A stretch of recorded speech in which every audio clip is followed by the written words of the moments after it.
How to turn off proxy on Android. Hey everyone, welcome back to the channel. But if you're new here, don't forget to hit the subscribe button for more helpful tips and tricks. So today I'll teach you how to turn off proxy on Android in just a few simple steps.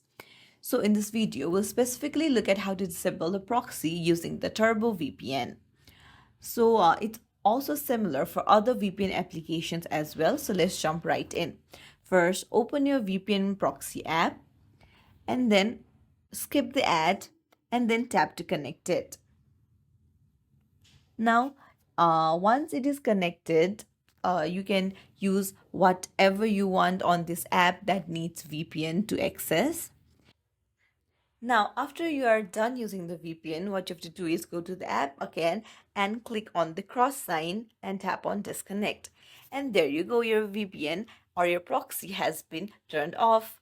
If you found this tutorial helpful, don't forget to like and subscribe to our channel for more tips and tricks. Thanks for watching. I'll see you in the next video.